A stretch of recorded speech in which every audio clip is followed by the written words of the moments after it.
Welcome back to the Start and Scale podcast. I'm your host, Jack Brandwood. This is the place where I speak with people who are starting and scaling tech businesses. We'll be talking with founders, investors, and everyone in between. Until we hit that North Star, we do nothing else. Thanks so much for listening and enjoy the episode. Sean, thanks for coming on. Yeah, thanks for having me. Yeah, well, thanks for having us in your beautiful offices. Yeah, welcome. And how long have you been in Salford Keys for now? I think, and I might be wrong on this, a year. I think a year and a half, or maybe 2 years. It's one or the other. Because we moved into here when we were in San Francisco, like me and the family. And so everyone got set up and it was quite interesting. You see how it's all like pretty and all laid out now. Because we didn't really have the staff, we were all like backed up into the top corner and it looked massive, and now it feels really small. So it could be coming up to 2 years or coming up to 1 year. But we started from very humble beginnings with Versori. We started off in a barn, and it was a co-working space that me and another mate invested into. Launched it at the start of COVID, and no one turned up. And it was in Dunamassy, which is like out in the sticks away from Manchester. It was like such a terrible idea, terrible investment. And when I founded this company, I put the staff in there, and it was literally too hot to work in the summer, too cold to work in the winter. And at any like autumn and spring, it was too wet. And then we went through like 4 or 5 monitors because of the leaky roof. So yeah, this is class for us now. So. yeah, it's a step up, fair play. Well, look, I always like to start these interviews with a really deep question, which is, who is Sean Brown? Father, lover, and husband. Nice. Oh, great answer. Brilliant. I don't know. Well, I should know. I'd say, like, there's been different versions of me growing up and who I wanted to be and what I strive for. But I think now my main motivation is become who I am. And it's all about family, all about, the kids, the wife, and that then leads me into my work and my career. And it's like building a sustainable life for them, to make sure that like they're well educated, they're well motivated, they're well inspired, and just being the right dad and best person I can be. But then when it takes me into my work, like I'm ultra passionate or ultra committed to anything I put my hand to that I'm interested in. So I think my work gets the best out of me at the moment, but then also my family gets the best out of me as well. So I'll say, I'm just like deeply passionate about anything I turn my hand to, and my main thing is family at the moment. So did you ever think that would, because and we'll go into this, but I know your career is full of different things you've built, and you have this passion for building things. Did you ever think that the priorities would change from that to family? No. So when like growing up, I was awful at school and I couldn't find anything that I loved apart from sport. And then when I was 18, all my mates going off to uni, I went to Australia, and I think like I thought it was risky trying to live a normal life, and whereas to like anyone in my family or my close friends, they would see that I am addicted to risk. I've never gambled, I don't bet, I don't do football bets or things like that, but I'm addicted to risk of like putting myself out of like the normal comforts.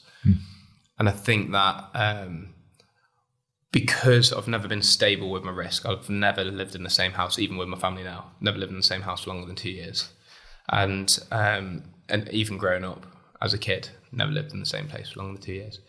And I think that like when you look at like my friends or my family looking at me, I would be the last out of them to have that most stable life with like family, kids, wife, and that side. So also the way that I looked at it, I was like to sort of fly by the seat of my pants to settle down with someone and like build like this sort of life that we're building now. So yeah, it's definitely changed a lot, but I've always been very spur at the moment. I just go with my gut and fly through life, and it's completely changed now as well with family. It served you well. Yeah. You know? Yeah. Well, I want to get into all that, but I kind of did warn you before we jumped on here. I'm going to ask you to draw something. Right. Tack's vision is to create a world where everyone gets their dream job, and you weren't always the founder of Versori, obviously. Mm-hmm. So, if you could you draw me what you wanted to be when you grew up? That look of despair. Interestingly, I don't know if it's interesting, but I found it interesting. My teachers in school said I'll either end up in jail or cannon fodder in the army. That was literally the word they said. Right, nice. So, I might just draw cannon fodder or jail. I would say, there's two things. One, which race car driver? I can't draw a car. Oh God. Everyone gets halfway through and goes, oh my dear God, what am I drawing? So race car driver was like one of the big dreams. And then also, oh my gosh, like a footballer is obviously what all kids. But I think what's one of the really interesting thing, I haven't drawn a football. Yeah, the football always gets people. Playing football on your wellies. Yeah, there you go. I can't even draw a hexagon. No, well, there you go. And then I didn't make it as a footballer, so it's a sad face. So interestingly, all the things were like, as growing up, so my mum was a pub manager, split up with my dad when I was 2. My dad had a caravan business, and which he inherited from, I think he bought off my granddad. And then, so I wasn't really inspired by too many people around me. That's what I was inspired by my dad and inspired by my mum. Like, they were great bringing me up, obviously, in case they're watching. But the thing is, like, my life was so, like, living above a pub, like going to Bristol, Oxford, like Castle Bromwich in Birmingham, no offence to anyone. And but growing up in Coventry, it was like, it wasn't like poverty, but it wasn't a middle class sort of upbringing. I went to I was in and out of different schools, and went to an all boys school, which wasn't like a posh school. It was like for naughty boys and stuff like that. So I think we're limited with inspiration of what we could be when we grew up. So I was into, combat sports. I was into football and any sport I could turn my hand to, apart from rugby, because I just got battered because I was so small. And so I was just limited with options, and I just used to love cars and love sport. So that was what I wanted to be when I grew up. But as I've then moved up, when I was 18, I wanted to be a dive instructor to superstars, and I did that. And then while working on the boats and super yachts, I wanted to build websites. So I started building my own websites, and then I wanted to build tech companies, and then now I'm doing that. So it's always changed with who I wanted to be and what I am now. It's kind of, I need to show you. Yeah. So that's a drawing. There we go. Yeah. But so has it? Do you think it's a good thing that everything you've attempted to do, you've achieved? Well, yes, I've always had the mentality, if someone can do it, I can do it. Yeah. And that whenever I put my hand to something, it goes down into if I was ultra passionate about it, I'd give my all into it and make sure that it happens. For example, so when I was in Australia, I was playing football for Brisbane out there, and then it was coming to the end of the 6 months that I could do working for the football team on my working holiday visa. And then I had to leave because I couldn't re-sign a contract unless they would pay for a big marquee signing, and I was not good enough for that. Right, okay. So then I just said to him, I'm going to be a dive instructor, and just said it off in a whim. And then flew up to Early Beach in around the Whitsundays, it's in Queensland. And got a job, like just working behind the bar, and that was for like food and accommodation. I think like $200 a week. And then I was said to, like I was doing cleanup at the end of the shift with like one of the bar mates, and I was saying, oh yeah, I want to like get a job on the boats and like do a dive masters and then become a dive instructor. And she was like, oh, I'm a massage therapist on the boat during the day. And there's like a dive team that come on and take everyone on the Great Barrier Reef diving, and they do internships, I think. So went and contacted them, went down, got on really well with the CEO or managing director of it, because he played football. He says, I'll let you do this if you play for our local football team as well. I was like, it's 2 in 1. Yeah. And then, it was horrible. It was like 6 a.m. to 6 p.m. out on the boat, and it would take 4 hours to get out to the reef. And then I'd just do like 4 hours straight of just pure, like not teaching diving, but like filling up the tanks, and then assisting the dive instructors with taking the guests around like underwater. It was in like 6 meters deep, and it was a discovery dive. And then I did all my tickets while doing that, and then got up to dive master. And then I got a job on Hamilton Island, and they were filming Fool's Gold, and Kate Hudson and Matthew McConaughey, and she needed teaching. And then so I like met her, like taught her, hung out with her family, and like her. So she was going out with a guy called Matt Bellamy there from Muse. If you kind of, yeah. And then she had a son called Ryder, and then like I was like taking him out snorkeling, etc. So it was like, and we were on the boat one day, and she's like, "What do you want to do? Like, what do you want to do as your career?" And I was like, "I just want to keep teaching famous people to scuba dive because it was such a cool life." And she's like, "Right, okay." And then fast forward 6 months later, I've got a job in Monaco on Sir Philip Green's yacht as like their private dive instructor. And then that was like a 4-year stint of just working on billionaires' yachts and teaching diving. Yeah, I didn't tell you that before. Whoa. I don't think. Yeah. So yeah, I think it's changed what I wanted to be as I've gone through things. Yeah, but it's good in a way. Look, and clearly a lot of it's like positioning and elements of look, absolutely right. But it's amazing that it has worked out, because then all of a sudden you haven't got this kind of constraint of like, well, what's realistic? Yeah. Because it's all worked out. And you're just kind of like, oh, I just want to do this thing, so I'll give it a go and go and do it. It's always worked out before. Exactly. Or I think maybe some people are held back because maybe it hasn't worked out, and then they get a bit disheartened. So, but for you, and I'm going to go into your path and how you got to where you are now. But you've been super successful, right? I mean, to the point where you probably don't have to really work if you didn't want to. So what's motivating you to keep building stuff? I think the feedback you get from something that works is probably like the biggest thing for me. So I would say, so when I was on those boats, I wasn't fulfilled enough, and I'd be like working for these like super rich people on like 120 meter super yachts. And I'd finish work, and then they'll be having their nice dinners, and I'll be in my little cabin, and all the stuff that my friends saw, like they just wouldn't see that sort of like, oh, like literally got to be stuck on a boat while at anchor, basically some guy's like dive slave, and it was just not fun. So, and the internet was rubbish. So I started trying to build a social media platform for scuba diving, and it was very niche. So, but the thing is like, I knew nothing about web development. So I drew it. I was like, how do I get that onto a screen? And then went through YouTube tutorials to build it, and started teaching myself PHP.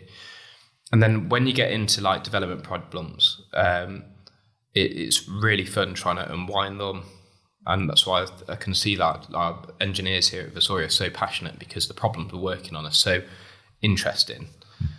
So that just sort of took me, and I became really passionate about building things. And then when it comes to building technology-based products, it's then also a business as well. So then the passion is met by like my motivation and drive to be successful as well. But that's a secondary point of just building something cool. And then, I obsess over it. I build all the time, non-stop. So I've got this sort of like thing called Weekend Startup, and I'd build apps on the weekend, even though I've got a full-time job here, and then we have another business which is offshore software development. I will just sit, instead of watching Netflix or like the football at the weekend, I'll sit and I'll just build, and it's just really fun. I'm just obsessed over it, and it's always out of problems I've faced. I'll build a tool to solve that, and then I'll just put it out and see if anyone uses it. And sometimes people use it, sometimes people don't. But there's a graveyard of like 40, 50 apps that I've just built and deployed and no one uses. And it's, the failure teaches me learnings. But it's not really a failure. It's just like it not doing well.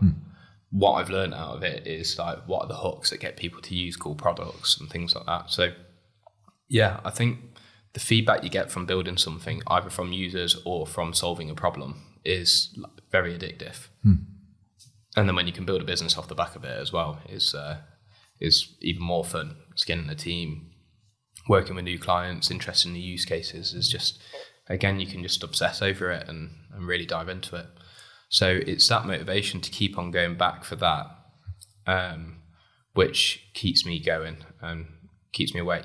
And then also with Versori, I think Versori's got something completely different to anything I've built before, because it does integrations, and we're now moving into a world where every company uses multiple systems and they need to talk to each other. So I think there's an opportunity for scale beyond just sort of like Manchester, but beyond the UK and even beyond America, and go worldwide with the impact that I can make with technology that's been built with our team here at Versori. And that is a huge motivating factor, that we can actually impact society on a deeper level. But that sounds a little bit, can I swear, wanky. That's all right. No problem. You're passionate about it, and I think, I think I love. I did a LinkedIn post the other day because I was reading a really good book. This random Tuesdays with Maury.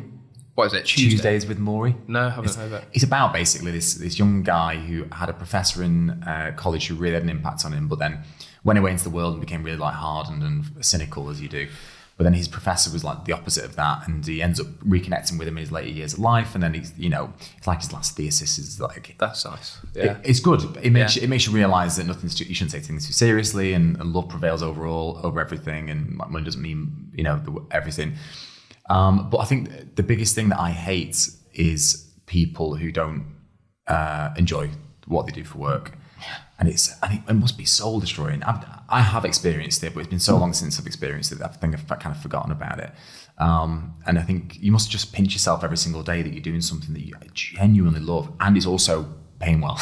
Yeah. Well, I don't get good pay out of this, but not yet. Hopefully, it is. I see it as I'm a contractor for the next 4 to 5 years. I've got to work a contract and get paid at the end. And there's a chance that the people paying the contracting fee doesn't work out, and they owe money. So, I think that the obsession and the enjoyment that I get out of my work is, even if I play football, I've got friends that are still playing football, and like, that is what I wanted to do when I grew up, and they're not as happy going to work as what I am going to work. I can't get in quick enough. My wife can't get me home quick enough. And it's, like, I love late nights. I love it sounds mental, but I love a Tuesday or a Wednesday where it's the middle of the week and I've got so much on. And how I deal with stress building up is just work. Nice. And I know that'll unwind me and get me relaxed.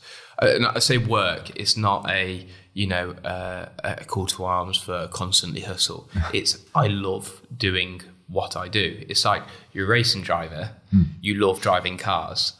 I am building tech products. I love building tech products and getting people to use them. So it's an obsession. And I just love that, getting into, well, I don't get into the office early because I've got a rule with family that I spend time with the kids in the morning. And then I'll get into the office around about 9 o'clock, 9:30, maybe sometimes 10. Still quite early. But then I can't get away until 8, 9 o'clock because we do a lot of stuff in the US. Sure. I'll get home, I'll eat my dinner as quick as possible, maybe spend like half an hour, 45 minutes with my wife while eating my dinner. And then I'll dive straight back into the home office, and then I'll be up until like 1, 2 o'clock, and not even thinking twice about like the clock, and just go to bed when I finish what I think is my work for the day. And it's that obsession. It's just like so exciting. And I know that there is this whole thing about like fetishizing kind of the grind and all that sort of stuff. And burnout is a real thing, obviously. But can you really burn out if it's something you love that much?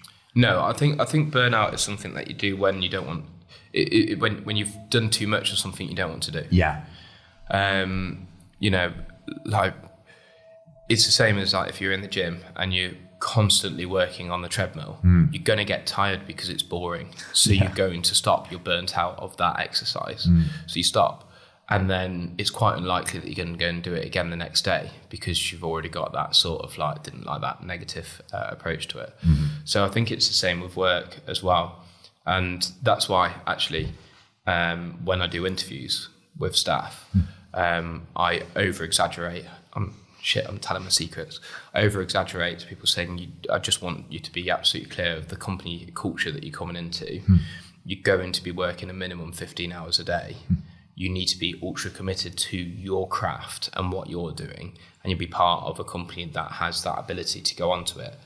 Have you got that mentality to do that? And if people are like, they sweat or they kind of like say, no, that's not for me, you can't treat workers that way. If it's that mentality, it's not, they've got the right mentality for them. Yeah. It's not the right mentality for what I'm trying to build.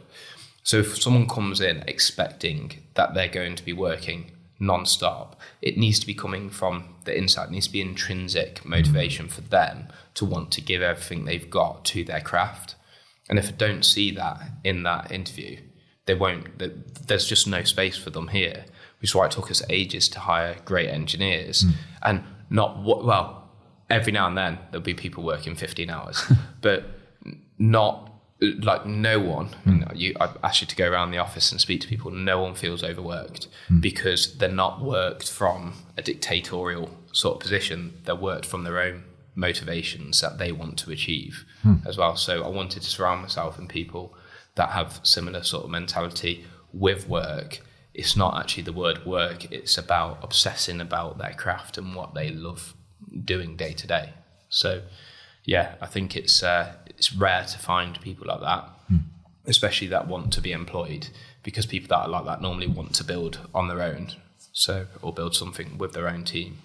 So it's tough to hire, like trying to use that mentality. Wow, I just love how honest you are about it, because no one would ever really say that, because again, it's not the thing to say nowadays, is it? You know? Yeah, well, I don't care because I know what. And my other businesses don't have the same sort of approach, because it's not, my other businesses are boring businesses that like they need the work on it is laborious and it is tough and it is something that, like not everyone will love to do the jobs. But in this, it's something I believe special. We're inventing new novel ways of doing things. So if I bring people in that just want to come and do a 9 to 5, it's the wrong place for them, because they're going to feel the guilt when they leave at 5, seeing that other people are here, or they're going to see that they've delivered X work when the whole rest of the team has delivered Y. So it's just going to be the wrong place for them. So it's just, I'd rather be completely honest and open about what people are getting themselves into when they come here. And, the culture around this place is a really exciting energy, and it's really exciting vibe, which, I'm worried about. I spoke to you before this about, I don't want to scale the headcount too much. I want to scale a product. So let's see how it scales and keeps going forward. Mate, look, okay, fantastic. But before we get on to, because I really want to talk about Versori, because it is so interesting. Before Versori, what were you doing? What was going on? So from the boat days, I then came back to the UK. I was just letting my career sort of like take me, because it was all really fun and enjoyable anyway. I was building websites on the side and then also working on the boat. So I was doing my officer's course to become an officer on the boat at Warsash Maritime Academy. And then I was on a night out in Stoke-on-Trent. Tech hub. Yeah. Epicenter, Silicon Trent. And I met my wife there, or like a girl there, and we got on really well. And she's like, I've got a car, I've got my job, you're traveling around, I can't just go with you. I was like, just try it, just try quit everything. And we were like dating for 3 weeks, and we went to South America for a full 3 months, like backpacking, and she'd never done anything like it before. So then I was at this junction where I got offered a job while we were traveling, and I was like, no, I like this girl, so I'm going to try and commit. So what I'm going to do is go all into building technology. And so I was about 23, 24, all into building technology. And so, yeah, let's live together. Let's move to London and try and build a company.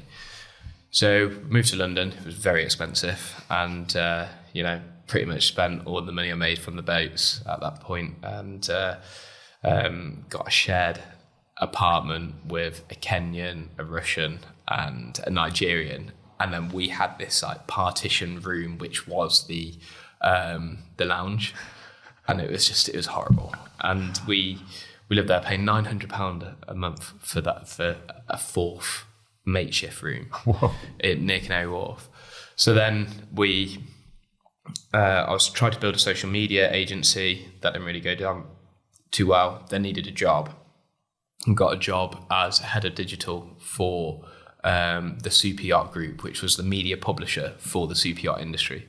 Okay. So they'll do all like the crew magazines and like the owner magazines and things like that. So I found myself again traveling with them as their like presenter for Super Yacht News and stuff. It sounds mental, I know. And then while working there, so I had a bit of money to cover rent. In the evenings, I'll be building an influencer marketing platform called Hatch. Well, it was called Trender, and then I pitched it at a Google Hubs, and by the time I got home, someone had sort of like spun up exactly what I built as Trender, but under trender.co. And I nicked your idea? Nicked the idea literally before I got home from the Google like pitch like night. I went up and pitched, got home, and I've got a competitor already. So I changed it to Hatch. And the idea was you'd put a campaign out as a brand and get lots of like micro influencers or just normal people to go and tweet about that brand all at one time. And this platform would then almost like authorize the ability to tweet on the user's behalf. And then we'll build like UGC sort of content out of like that user's account about the brand. Right. And then I was like pitching it to different social media agencies to sort of use it. And then I came across Social Chain up in Manchester. So jumped on the train and met with Dom, the founder of Social Chain, with one of their like early employees. So there's only like 6, 7 of them there at that point. And Dom sent me an email. It's like, yeah, we want 2 things. We want that technology, and then we want you to come and join us on the journey we're building Social Chain.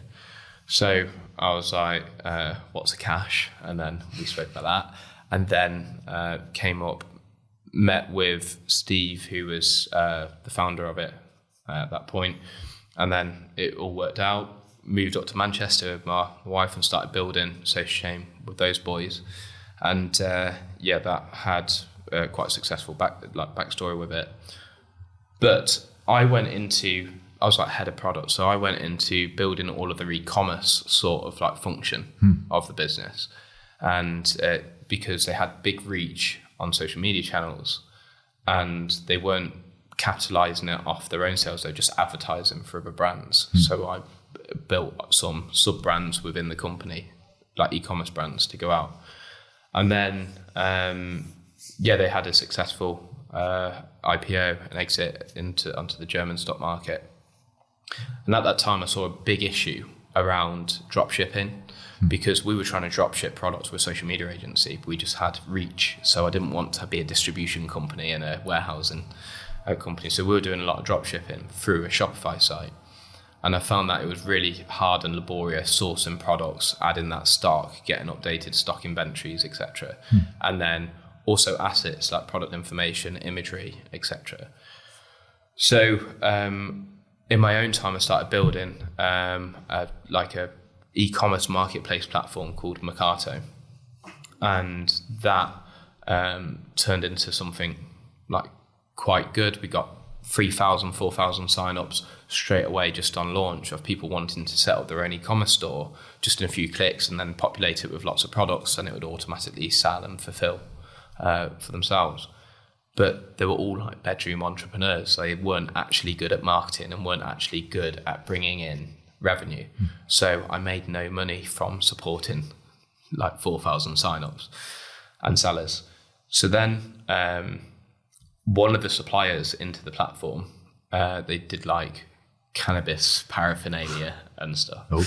They then came to me and said, look, we want to white label your technology because we want a marketplace function. And I was like, yeah, right, thinking they were just like a small warehouse supplier. But they had just IPO'd in Toronto and for over $1 billion. And this was one of their core components. And I turned up to the meeting just on my own. I was a solo founder. And they were like, yeah, we've got a budget of $2 million to build this. I was like, no way. It cost $2 million to white label this platform. Anyway, we did the deal at about $1.2 million, but I got them to pay up front, which is essentially my seed funding for that product, and delivered over 9 months, and then got it in for them.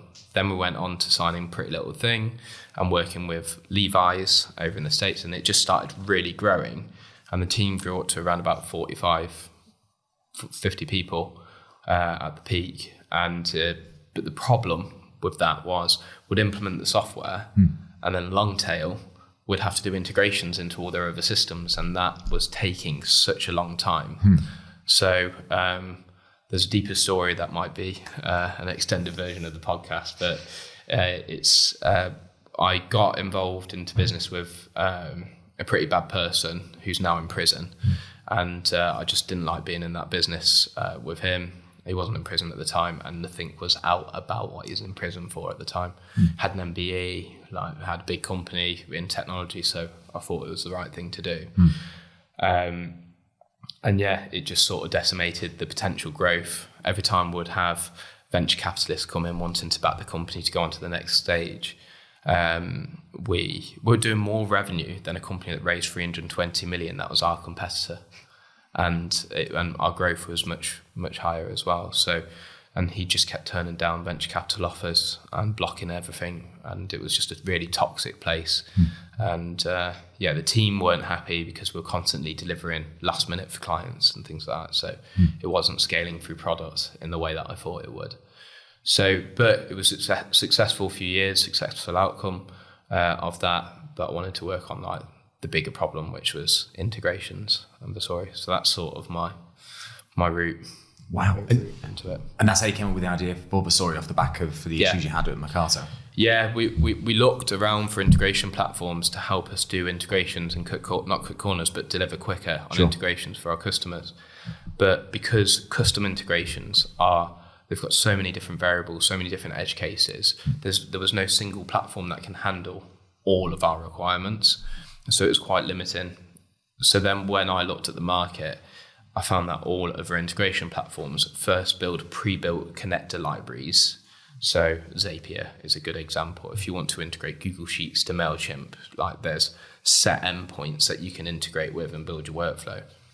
But if you want to do anything out of the ordinary or out of the popular sort of, mid-market use case, it then like breaks down, and then you have to pay them a lot of money, or you'd have to get developers to go and do custom work for you.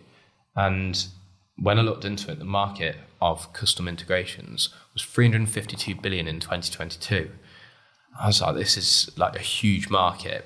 Okay, a third of that would be towards solutionizing and scoping and like consultancy on it, but the rest was actual implementation and delivery. And the whole market was sort of owned by consultancies like the Accentures, the Deloittes, and like doing big implementation integration projects. And I thought I wanted to challenge that space by building a custom integration platform as well, and that's where Versori came up. Jeez. Yeah. So where is it? Where is it now? Where are you at? So when I founded it, which was 3 years ago this January, we started building. We had to build for about a year and a half because it's a lot of infrastructure. It's not the type of product that you can MVP it, put it out and see what people think of it and grow naturally. It's something that you have to build all of the infrastructure to support what you're trying to do. So it was a big play. And we went through Y Combinator in 2023. And that's when I was in San Francisco while we were setting up this office. And then after Y Combinator, revenue spiked quite quickly. We were really fast growing. Then we did first tranche was around $5 million at seed funding.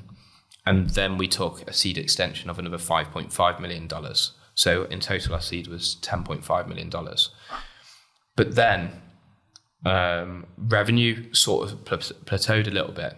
And this is because we went from initial market, we can do these integrations, which are RESTful integrations, and then would start getting customers that would throw us a bit more.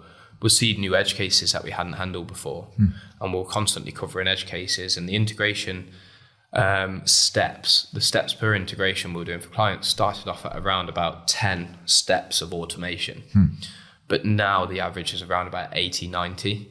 And it would take around about 5 days to build 10 steps. So then we'll get, the offer to our customers was so much that we would deliver integrations way quicker, way cheaper, and way more sort of custom and bespoke to their needs. So the revenue that we were signing was still going up, but our delivery on that revenue was sort of not keeping in line with that growth. Right. And that's because fundamentally we still needed solution engineers and solution architects to implement or scope and build those integrations. So we weren't really growing as much as possible.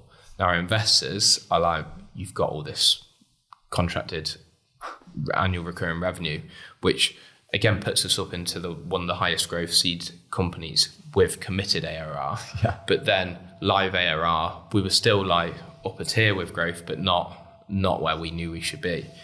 So our investors were just add more solution engineers, deliver more. And I was very staunch and very stubborn, saying, no, I want to build this with product. I'm not making the same mistake I made with the last company, which was grow through people and just let that occur and burn everyone out on just delivery rather than building something super cool. Yeah. So that's when I made the decision around about March last year that we were going to move from a really good custom integration platform and be a generative AI integration platform where you can type in prompts and coach this AI solution architect to go and build this custom integration for you and prompt it. So we have now ended up taking the average integration that is built by our customers would take around about 14 weeks. The average integration build by our solution engineers using our platform would take 5 days. And that's with humans in the loop. Now it takes 3 minutes with no human in the loop. So then when you look at a backlog, so you can do your own maths to see where we're at, but it's $300 per integration, and we have a backlog of 2,400 integrations, plus around 800 integrations already live. So we've got, and then some are big enterprise contracts with decent sized brands. Then, so you look at unlocking that 2,500 integrations without humans in the loop. It can all be done concurrently as well. If we were going to use our solution engineers, it would have taken 5 solution engineers 4.5 years to unlock that revenue. But now we're foreseeing that it's going to take the next 2 quarters to unlock that revenue. And then we'll go out and do our next big equity round and then go and scale off the back of that. Mate, that's insane. Well, it's, I can tell you it's more frustrating on the inside because it's just, it's a brute. It's really tough to be building this because it's not like just doing a wrapper around OpenAI. It's deep work. We've got around 9 models working in the platform and multiple agents doing different things to be able to do what it needs to do. That must be such a unique problem because you made it really visual there with unlocking that revenue. It's all there waiting for us. Yeah, we're not able to unlock it without waiting 4.5 years for 5 solutions, whatever. Yeah, exactly.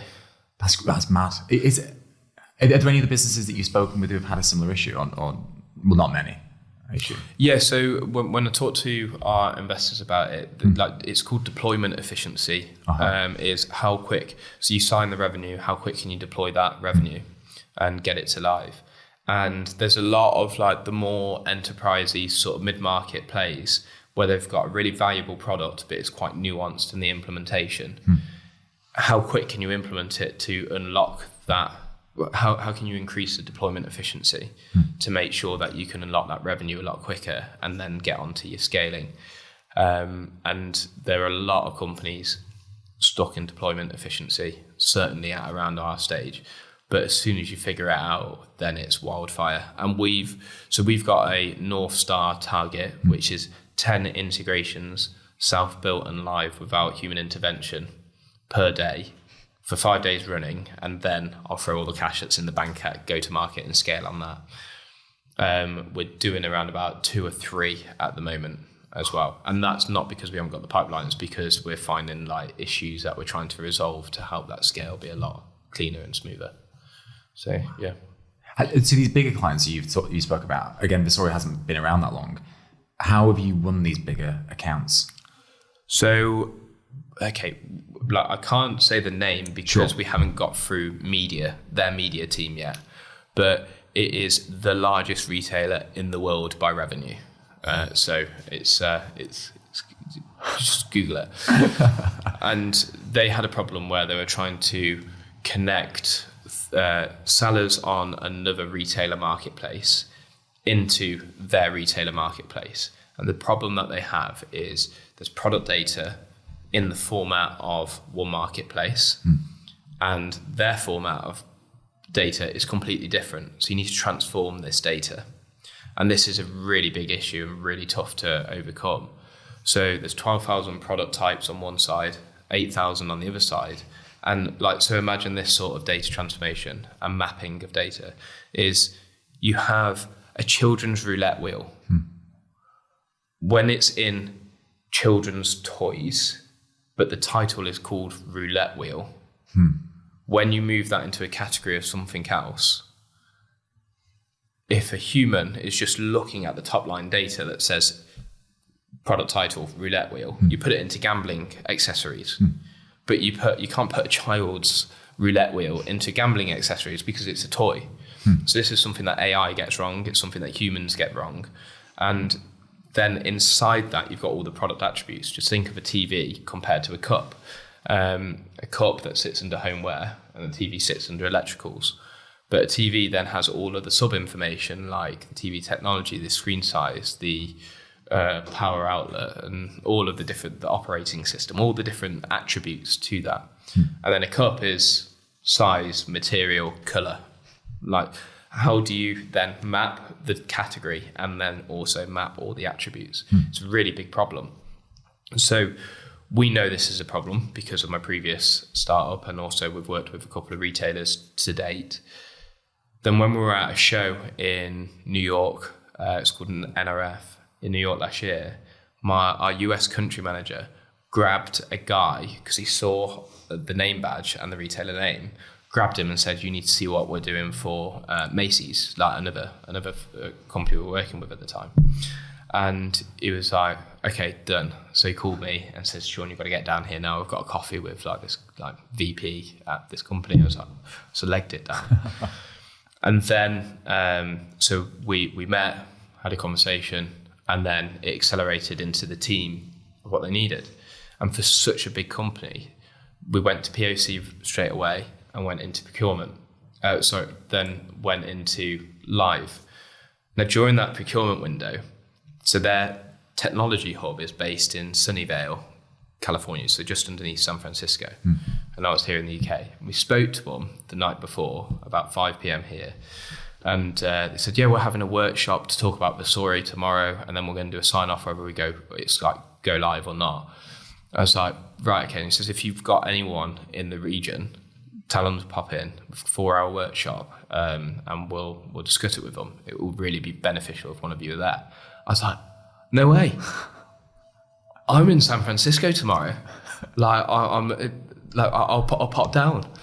Okay, cool. See you there. Hung up, booked a flight to San Francisco, went for 4 hours, and then flew back on the red eye to come back, win the contract, and now they're like one of our biggest expanding customers as well through multiple different use cases. So it's like when you ask me how do we get these clients, just like anything you can.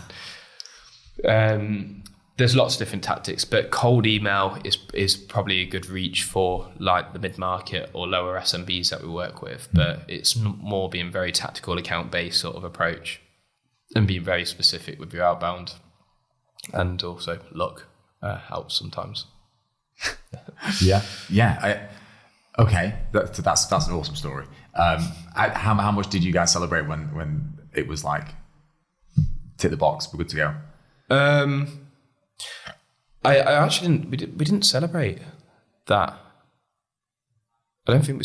So I've got a deal song, which is "A Milli" by Lil Wayne. Oh, man, I love that song. That blasts through the office. We played it yesterday. Actually, we had another big company that came in yesterday. But the so apart from like a couple of tunes and people's deal song, and Prince, "I Want to Be Your Lover" is another big one. Nice. And then have you got any like hype up songs? So Hype like up songs? pre-meetings. You know, a lot is going to be so embarrassing. Panic at the Disco, High Hopes. I'm a big. Right. Okay. Don't know why. I didn't have you as a Panic at the Disco fan. I don't have myself as a Panic at the Disco. Right. Guy. Okay. It's either that or Superstar by Lupe Fiasco. Yeah, I love that. So I keep wanting to say strong. Power by Kanye West. Wow. Yeah. So that's I'm driving up to wherever I'm in the meeting, and I stick that on, and I'm just like bopping away. And then there's a YouTube video of like this college team where they're going, "We ready, we ready." Have you seen it before? No, I'll show you after. But it's where like a load of like college American football athletes, and one guy starts singing like "We ready," and then they all bounce up into it, and it just gets you hyped up before it. So anyway, sorry, digress. That was great. And then, we didn't celebrate that, but what we were discussing is it's probably the easiest rollout. And they had 30,000 sellers use this integration out of the block. And like, it just went straight into production, like boom, like literally you see Versori in their seller center, like it's like right there for everyone to see. So it's really high traffic integration. And it just went really smoothly. So we were just like, this is weird. Yeah. Like it should have been 10 proof of concept customers, and they did 2 before they went, right, we're going live with this. We've got to get it in before sort of like peak period. So and we just went straight to prod, and it was just worked. So it was more like an eerie feeling. So What's going to go wrong? I think I sent a pack of beer to the guy that actually dragged to the initial guy at New York over, but that was it. So the Versori, it looks like you're on a rocket to the center of the universe.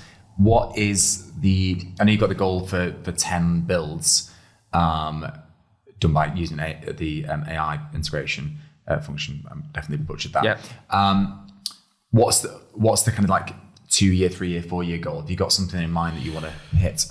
Yeah, so to give you an idea, 10 builds live per day is $300 a month, which is $3,600 annual recurring revenue per build. So it's $36,000 annual recurring revenue booked and live every single day. So that's why we're targeting that. Okay. And then we'll just feed the go-to-market machine to hit that. We have a mental target, which, I've got to reassess close to the time, but Sure. It is a blue sky target of 50 a day. By the start of 2026. If we can hit that, then that's when we go into sort of like really hyperscale mode, and then we can see where we get up to at the end of that. And if we can hit all those targets, then great.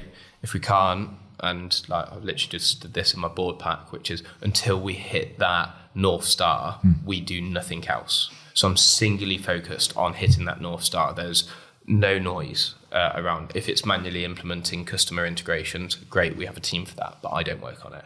I only work on trying to hit that North Star, and I'm laser focused on it. And if we don't hit it in Q1, it shifts to Q2, it shifts to Q3, and I don't care. we will just hit that. And that's a big validation, a big flag to whoever's involved, our shareholders, our team, our customers, that we can really start to scale this. So yeah, the 5-year plan is just to keep on growing the business. There might be new product arms coming in as well to sort of supplement what we're currently doing, whether that's more around analytics or insight into different endpoints and systems you're working with, data storage and things like that. But we'll be just building the product out to be the best it can be as well.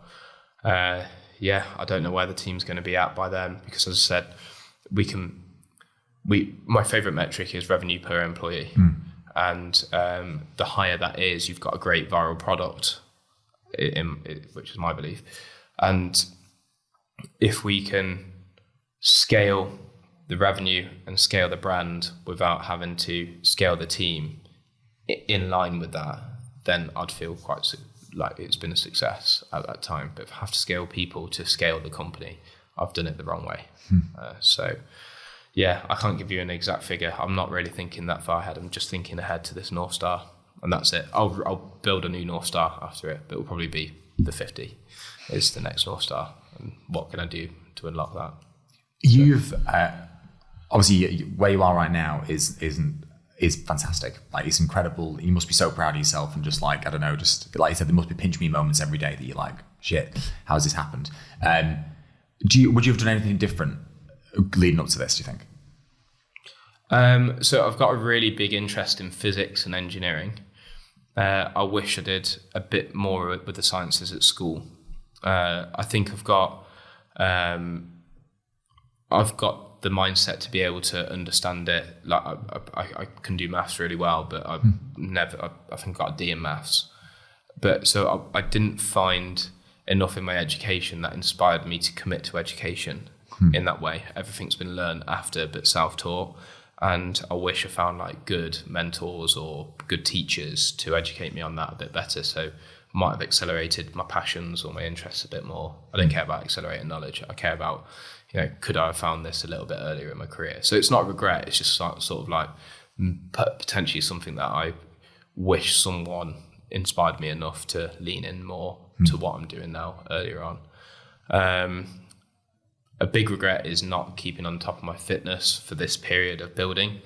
Like, since like midway through the previous company, Mercato, to maybe around about 6 months ago, I didn't focus on my fitness at all. I was just all work, all family. Right. And like I felt like I was just getting a little bit more sluggish in who I was, and like the energy levels wouldn't match my interest in tasks and things. So I've spent a really big amount of time and focus and energy on being fitter and healthier, so I can be a healthy dad, not a wealthy dad, is probably one thing. So yeah, fitness has been a big thing that I've regretted, and then I changed it, and now I'm focused on it again to make sure I can be that energetic, present person for my family.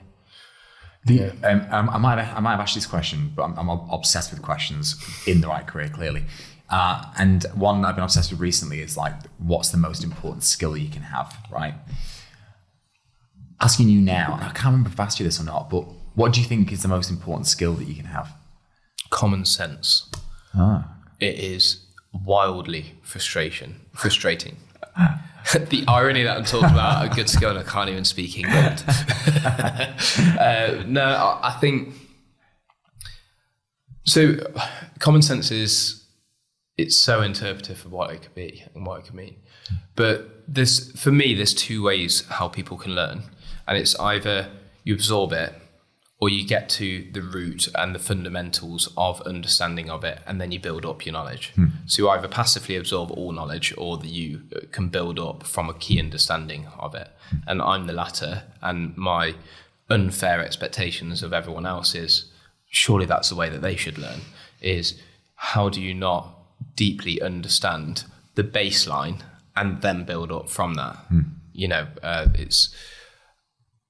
So I think that is part of common sense. So whether it's understanding how to communicate with someone, is you've got to understand like the basics of social cues. You've got to understand the basics of how physics works to understand how, a current when you go swimming is going to work, rather than just being assuming how it should work without actually doing any surface level knowledge or investigation into that.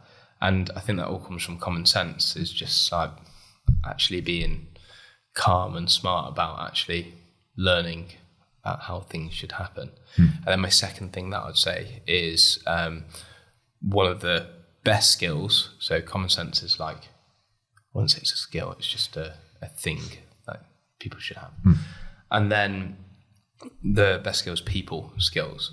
It's why I believe that traveling at the age of 18 was so good for my personal development, because I would experience other cultures, other people, listen to their stories, and really just be have exposure to so many different lives and so many different people and so many different ways of living. That has provided me with a foundation that I can talk to one person and know when to swear, or know when to banter them, or know when to be smart, and it sort of taught me to not be a chameleon, because I'm still my own person, but to be able to adjust my energy for whoever I'm talking to and my way of approach for it, which allows me to have a much wider spectrum of who I can engage with and build good relationships with. Because that's key to any business. I think as a young person, that second part especially, I think, is, well, on the first part, just having common sense, being reliable and working relatively hard can get you so far in a company. People don't realise. But also the travelling around and speaking to so many different people is so important. I left school at 16, went and sold windows, doors and conservatories. For centuries. White gold. White gold. With worse, I didn't have enough money to buy the fancy suits, but went for Century Seal, if anyone knows Century Seal.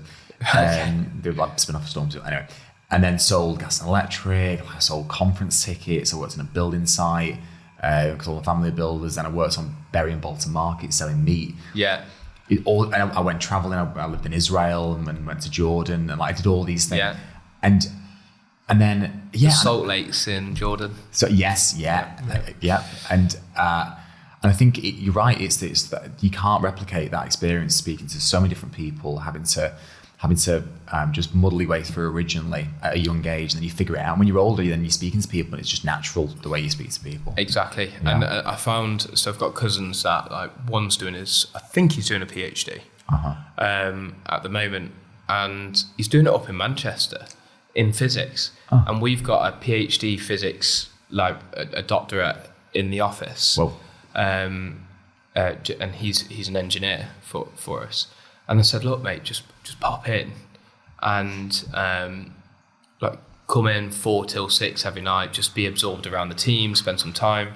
I gave him the number, everything. But because he's grown up in a really protective family environment, that's my auntie and uncle, giving them that upbringing is amazing. But because he hasn't been exposed to multiple different sort of people and social situations, he just wants to be able to go to uni and get back home quickly. And it's going to limit his inspiration or the different angles and perspective he can look at things, because he's not going out of his comfort zone to go and engage. Now, for someone like you or even me, it's not even to do with a comfort zone of engaging with different people, because of the exposure we had through the early years of different situations and traveling around and things like that. So what's your favorite job out of all of those early ones? It's got to be meat market. Love that job. I was so good at it. Do you know your way around a good steak? I do. It was great. My hands are, you'll see on edits and stuff like that my hands are absolutely peppered now, because I've just been They're horrible. Really? Working on site and meat markets. That's the only downside. The grafter, mate. Yeah, exactly. But yeah, that's so interesting. But the common sense and that communication piece. Communication is a big thing that always comes up. Yeah. That and inquisitiveness as well, and curiousness, which you definitely obviously have. You said self-proclaimed obsessive. There was so to double click on that. So crypto, when it all started coming out, and everyone was ICOing these like new coins, etc. And this is like before COVID, just before it must have been. And I was interested, but I didn't want to get burnt by trading. And I'm not, as I said, I'm not a gambler. So I'm not going to just invest into sort of like meme coins and stuff like that. It's not what I do. Right. But I like taking big risks. So I spent some time building my own cryptocurrency called SeanCoin. And my brother, if he's watching this, is going to be laughing his head off at this. So, and it was a crypto that the initial offering, only people with Sean, spelled SEAN.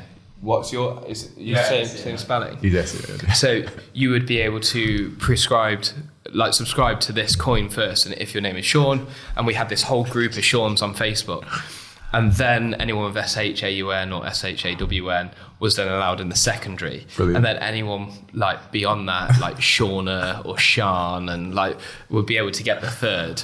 And then so I built this whole sort of like cryptocurrency, and I didn't rug pull, it just didn't take off. But weird. It taught me, I was inquisitive about like crypto. Yeah. So it taught me the actual how to build contracts up, how to actually like how it technically works, and then I've got more information to know, is this actually a valuable thing to invest into or not? And I haven't invested into it since. Again, I'm conscious of time actually because we've been there for quite some time, but last few questions I'll leave you alone. You're obviously a family man, that's what you're passionate about. For people out there who are perhaps setting up a business, obviously when you're building a software product or a software business or any business really, those initial years are so intensive and so time consuming. And if you've got a family, that could be quite tough. Advice for balancing that? Your partner's choice is really important. They have to be completely aligned with what you're trying to achieve. If they're ultra career driven and they're pulling in that direction and you're pulling in this direction, it might work for someone else, but it doesn't work. It wouldn't work for the amount of intensity I need to give my career. So I needed to find, and I didn't go out to search this person. It's naturally worked out that way because we've supported each other massively in what we wanted to do. And it's finding that balance. And I know there's some people that like will watch things on the internet and don't believe with traditional values, or like the old school sort of like the wife works at home while the husband goes away and works. But we both had our interests, and my wife's interest is building and educating a family at home and being able to build the best environment for her and her family to be working in. And my biggest interest outside of the family is being able to build companies and then also have the return of that coming in to support our family as well. And it was finding that sort of balance that works really well. She works 10 times harder than me. Like I promise, she's exhausted every single day and still doesn't moan about it. Well, if she's watching this, she might do a little bit, but I moan about my job as well. And the energy and effort we both put into our respective careers is so important to be able for it to come together. If you're not in sync with each other, it's never going to work. And that great natural relationship we've got, nothing ever gets built up. We don't really argue, apart from like when she'll hide like a hood of my coat somewhere in a bag an inch away from where it was meant to be, and then I will hide her phone and then she'll text me at like 1 o'clock in the afternoon saying you're a fucking wanker because you hid my phone for the 6 hours. So apart from that side of fun of winding each other up, it's having that absolute alignment on what you're trying to build together, so you can have that balance. Isn't even a balance, it's just an interwoven like effort of what you're trying to achieve. So I think that's important, and being present when you're there as well. So putting the phone down, not being like partially engaged unless you know that you just sat on the sofa and one's on the laptop, one's watching TV. Sure, that's fine. But when you're going out for date night and spending time, is to be absolutely present as well. And that's one thing that works well for me and against me, because unless I'm doing like anything I'm doing in the moment, I'm all in. And then everything else falls away and doesn't get answered, which frustrates people that are waiting for answers. But the person in present gets all the time of mine. So that's important as well, I think. I read a book recently called Essentialism by Greg McKeown, I think his name is, something like that. And that was, I was going through a period of I don't want to say burnout, but I was doing loads of different stuff because I loved my job, doing loads of different stuff. I was doing it all really poorly. And then I just read this book and had like an epiphany, and I was like, I just need to get rid of some stuff, and there's going to be trade-offs, and I just need to find the essence of what I actually want to do. And it made better at work. People like me more because they're like, okay, he's actually focused, and it's been great. Literally, it's interesting you said that point, because it may seem that like, because you're just getting the highlights from this.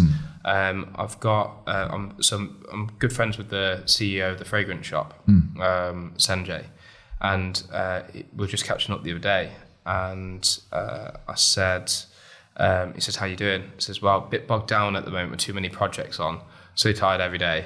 I hear your PR project is underway, and he says, like, just so I'm making it out that I've got it all together in this podcast, but that is literally Wednesday that I sent that message, and he's come back saying keep focused on your biggest priorities and drop the smaller ones. And it's like having that sort of network around you to keep like aligning you, and having that focus is important as well. I think as well. But it's funny you said that, because literally I was just complaining to someone about it the other day. That's so valuable, So thank you, Sanjay, for that. Yeah, thank you, Sanjay. But it's so valuable you said that, because I also, when I speak to people like yourself who I think they've got it all figured out, they're smashing life, and then every now and again they'll say, like, I spoke to someone recently who, and they said they're not a founder, but they're like very high up in a business, and like director level sort of thing. And I'm like, this person has it all figured out, and she's currently going for like getting diagnosed for ADHD, later in life, and she's like, it's struggling with it and stuff like that. And I thought, obviously, it's, going through it later in life must be tough, but it's just like she hasn't got it all figured out. She's still trying to mumble her way through, which I really like to hear when people are trying to do that, because I think it makes it more realistic. Always, like, if you actually, like, maybe I should have answered it a bit more honestly with when you said who is Sean Brown. I was a mess, an absolute mess. But try and give a polish to. We're holding it together. About duct tape. So, I love that. I love it. Look, last question. I promise to leave you alone. Oh no, that's the last two questions because I'm conscious of time. You created loads of different apps and projects and stuff when you were younger, and you still do. What are the two or three worst ones? SeanCoin is probably that's one of the best ones I've heard. That what's another one?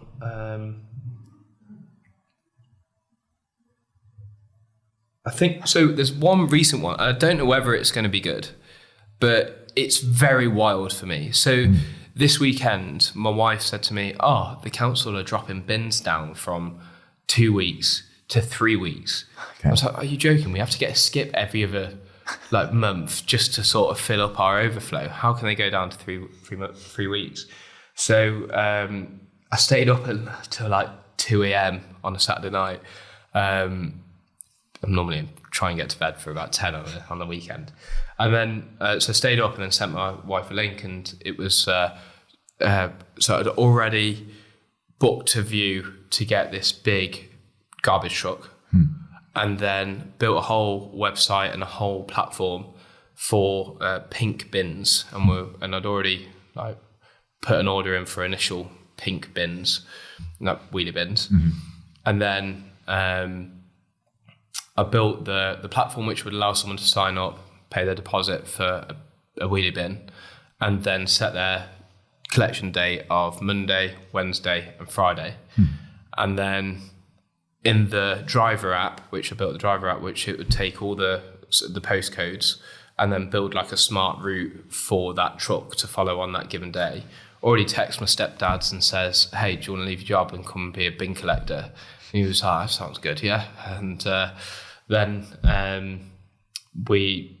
so I've built this pink bins idea, going to build to go get a garbage truck and then go and run that. Now, time will tell whether that's a good idea or not. It's a completely different idea, but I spent 3-4 hours building the platform, and it might lead to absolutely nothing. But what I like to do is I like to build something, and if I'm still interested a week later or a week after that, and I'm still thinking this is a good idea, then I'll sustain it.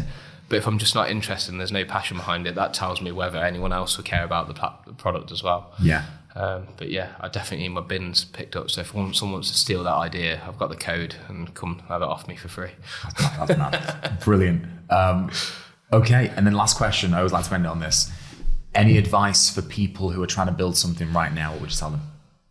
Yeah, so there's tons of apps or platforms out there now that you can build with AI, and it's just break through the surface of what you want to build. And if you wanted to build anything today, you can have the MVP done by, if you start at 12, you'd have it done by 4 p.m. and you'd be able to build the MVP.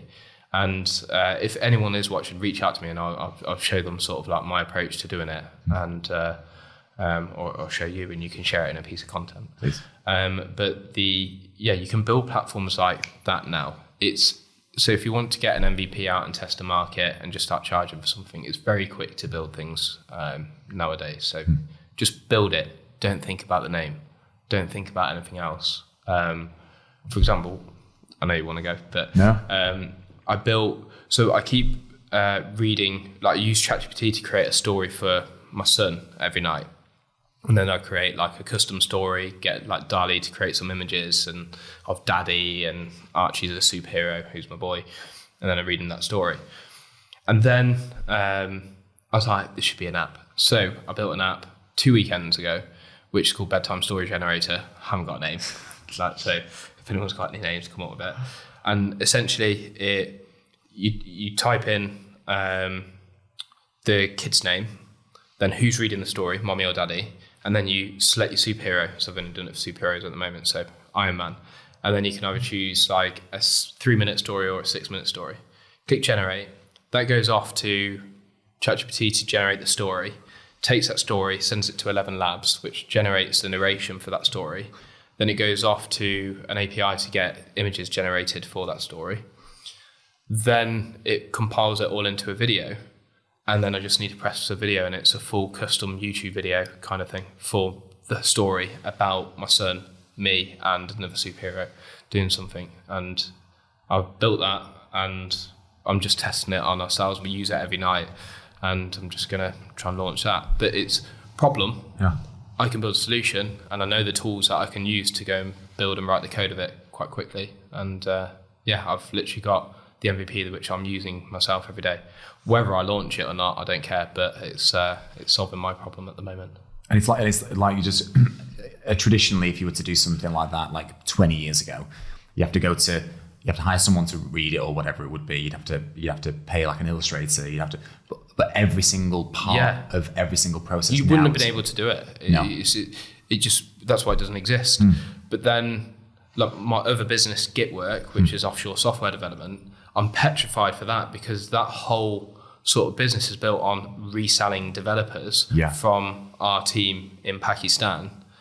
We resell them to UK companies, and I'm petrified for that, because the type of apps that builds, I'm looking at it going, why are we quoting 12 weeks to build that when I can build that in a couple of hours?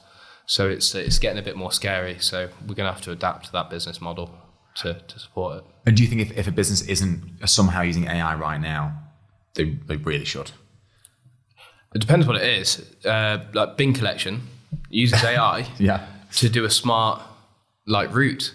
So even like the most boring businesses can find like an application layer of AI rather than focusing your whole product around an AI. But you can do like automation or speed up things. I don't think it's a world changer, but it's an efficiency increaser.